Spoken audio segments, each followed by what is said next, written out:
Paul Biya. Paul Biya was born on February 13th, 1933 in Mvomeka village, situated in the southern region of Cameroon. His full names are Paul Bartholomew Biya Bimvondo Biya. Biya hails from a modest family of Etienne Mvondo Assam and Anastas a young Eri. His family had little to no money. Biya went to the Catholic mission in Demu at the age of 7. Exhibiting excellent performance while at the seminary, his French tutor suggested he would become a priest, after which he was enrolled in Edea and Akona junior seminaries at the age of 14. This seminary was being run by Saint Esprit Fathers then. Later on, he was admitted to Lycée General Leclerc in Yaoundé. Lycée Leclerc is a French Cameroonese most prestigious high school. Here, Biya studied Latin, Greek and philosophy. After completing high school, Biya joined the University of Paris, where he studied law and political science. In 1960, he won a degree in law. After graduation, Biya lived in France and studied public law at the Institute of Overseas Studies. In 1962, Biya chose to return to Cameroon. He dedicated his life to public service and politics. He soon started his political career that saw him rise to prominence as a bureaucratic official in post-French independence Cameroon. The African country was now under the leadership of President Ahmadou Ahidjo. Upon his return in Cameroon in 1962, Biya was offered the opportunity of being in charge of the Department of Foreign Development Aid, a position that reported directly to President Ahidjo. The position gave a young Biya experience in money matters on an international scale. He rose to become Director of Cabinet of Minister of National Education and also Secretary of the Ministry of National Education in July 1965. Biya went on to win the position of Director of Civil Cabinet of the President in December 1967 and quickly rose to the position of Secretary General of the Presidency. Paul never ceased to win positions. In August 1968, he assumed the position of Minister and the Minister of State in June 1970. 3 years after the creation of the unitary state, Biya was appointed Prime Minister for Cameroon in 1975, a position he held until 1982. This further brightened his chances of becoming president. According to the Cameroonian constitution, this made Biya Ahidjo's legal successor. He had a good relationship with President Ahidjo that saw him become his mentor. Although Ahidjo's education level was far lower than that of Biya, and the fact being that he was a telephone operator before becoming president, Biya became his loyal follower. Ahidjo only had an elementary school education. Biya assumed the presidency following Ahidjo's sudden resignation from presidency in 1982. Ahidjo cited health issues for that matter. On 16th November 1982, Biya became the president of Cameroon. The move surprised citizens since Biya was not known by the populace and had never been tried for that particular responsibility. However, he faced serious challenges in the early days of his administration before he effectively consolidated power. They included a wave of coups and economic crises. Ahidjo, the former president, had plotted retaining control over the country by remaining the party head, which position would indirectly give him more powers than the president. This desire, according to reports, was the source of the two coup attempts on Biya's newly established government. The political party had the responsibility of setting policy for all government actions. The president was expected merely to carry out the directives. He faced the first coup in August 1983. This was seen as Ahidjo's move to regain power and influence. Consequently, Ahidjo was forced to resign from the chairmanship of the party and forced into exile in France. In April 1984, Biya faced another deadly coup. With this, the members of the Presidential Guard, loyal to Ahidjo, tried to capture the palace. Fighting that took 3 days erupted and the rebels were defeated. This attack was also linked to Ahidjo, though he was living in France. The early days of his administration were also hit by the severe economic crisis, which started in 1984 and persisted for years. This followed the collapse of oil prices on the world market, yet oil is the country's main export. In a related development, the prices for her main crops such as cocoa, cotton, coffee, and palm oil also dropped. At the start of the year 1987, the economy again shrank for 9 consecutive years. Modest growth was realized in 1996. Large ineffectual government workforce was another problem. He only dealt with this by reducing the budget and downsizing the number of employees. Again, in the early days of his administration as a president, he fought and registered some promising success. Cameroon realized a booming economy. Appointments were based on merit rather than on cronyism, which gave hope of his leadership being a turning point for the country.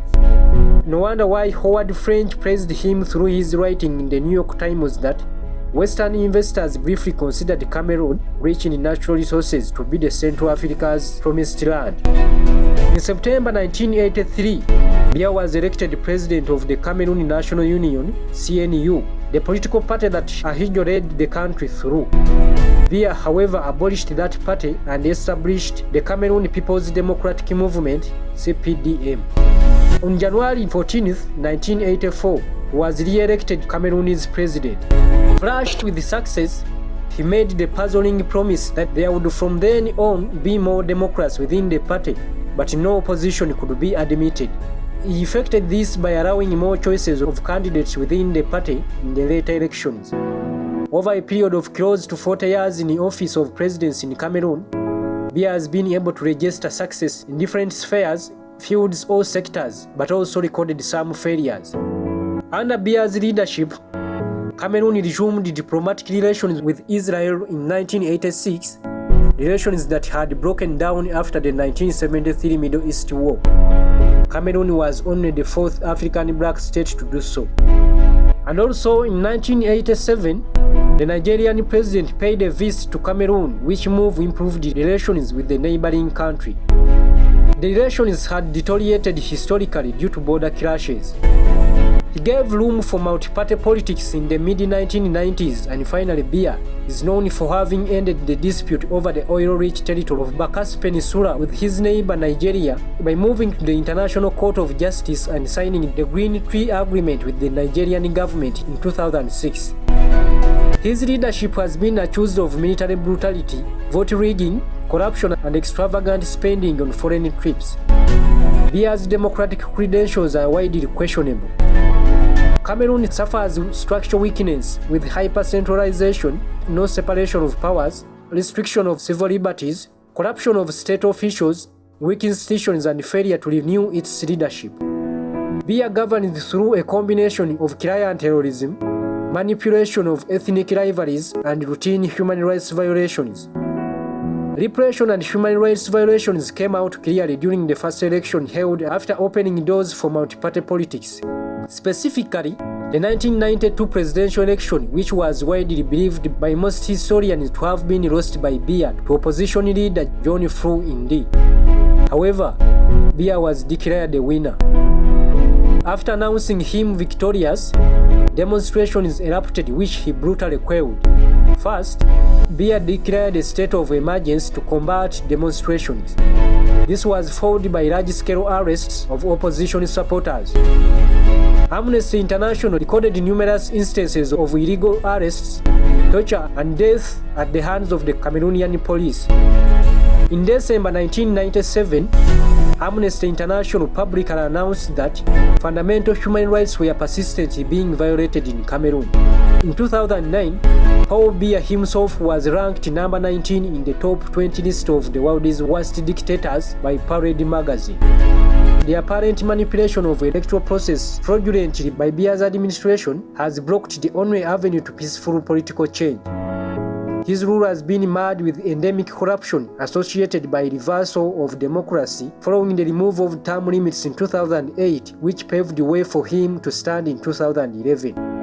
In 1998 and 1999, Cameroon was ranked bottom of the Transparency International Corruption Perception Index, and in 2017 it was rated 153rd out of 180 countries. There are also accusations of tribalism and nepotism. Claims are that Biya has built his power base exclusively around his ethnic group and that he has mismanaged the economy. The 88-year leader has been criticized for extravagant spending on routine foreign trips. Reports have it that Biya spends a lot of time abroad due to illnesses. The Organized Crime and Corruption Reporting Project, OCCRP, an international organization of investigative journalists, estimated that Biya spent 60 days out of the country on private visits in 2017. The same organization alleges that Biya spent a third a year outside the country in 2006 and 2009. His favorite destination is said to be the Intercontinental Hotel in Geneva, Switzerland.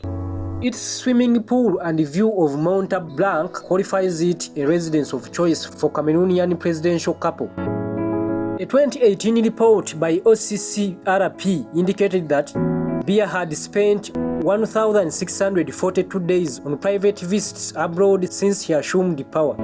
According to reporters, depending on conservative calculations, considering publicly available hotel room prices and a compilation of entrance lists, the total hotel bill of Biya and his colleagues for one stay at Intercontinental Hotel adds up around $40,000 per day.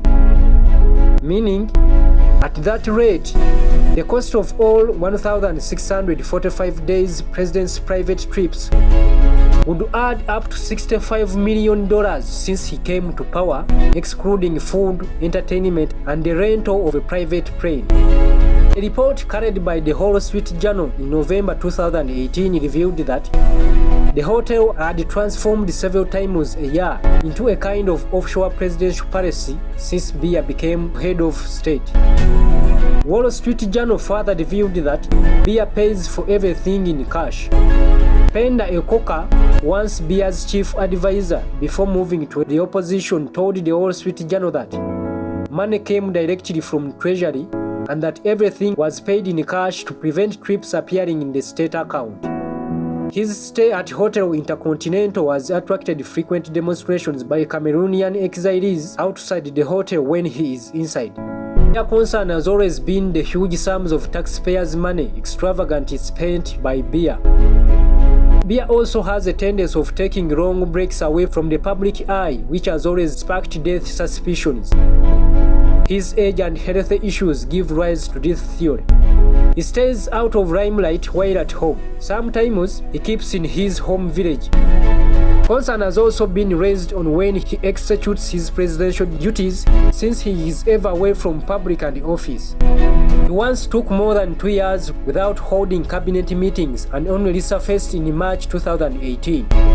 In 2020, he spent 2 months without addressing the nation and appearing anywhere, despite the fact that the country was battling COVID-19. And at such a time, leaders elsewhere were giving frequent addresses to guide the public on how to deal with the deadly virus. His disappearance was viewed as a weakness and failure to handle COVID-19. It also sparked off questioning of his role from opposition. He entrusts the day-to-day running of the government to Prime Minister Philemon Yang, who holds monthly gatherings of Cabinet Council. Main opposition leader Maurice Kamuto in May 2020 told Al Jazeera that he had launched proceedings for Constitutional Council to declare the presidency vacant. He called on the legislature to declare power vacancy and hold fresh elections. There was also spread of speculations about his death in late April 2020. The disappearance of the oldest leader in Africa, who was 87 years then amidst COVID-19, fueled outrage, concern and wild theories before he appeared. President Paul Biya's administration's prevailing challenges are mainly high demand for jobs, regional conflicts, rebels and others.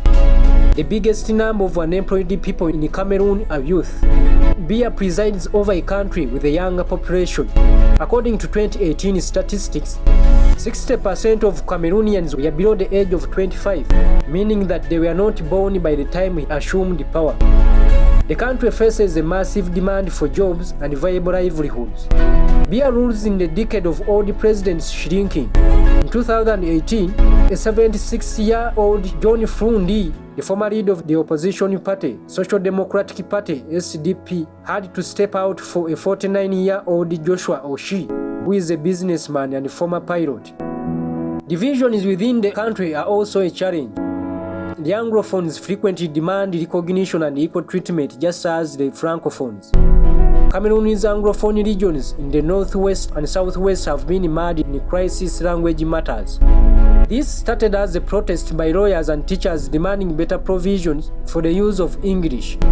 The president comes from a Francophone region, while the prime minister is from the Anglophone region. Cameroon, once a German protectorate, was divided into two by France and Britain. In 1914, the two countries moved to rule over Cameroon from Germany. In 1922, the League of Nations allowed the two countries to rule the segments under their control.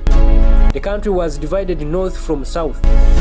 The division manifests in split by language French and British, and by religion Muslim and Christian. As many nationals are languishing in poverty, Biya has accumulated himself a fortune ranging in millions of dollars. New York Times reported in 1997 that Biya's private fortune was estimated at $75 million.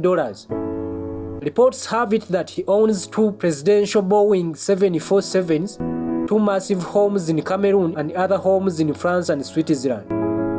Recent reports estimate his net worth at $200 million. Biya is the father of 3 children, 2 sons and a daughter. He married Jean Irene in 1960. There are also rumors that the couple did not have any kids, but she adopted Frank Biya, an offspring from Biya's extramarital affair. After Jean's sudden death in July 1992, he married Chantal Biya, 38 years his junior, in April 1994. The couple has 2 children, son Paul Biya Jr. and a daughter Anastasia Brenda Biya Younger. My name is Mtawe Dan Bosco. Do not forget to subscribe, comment, like and share. Thank you for listening to me. Let's meet again.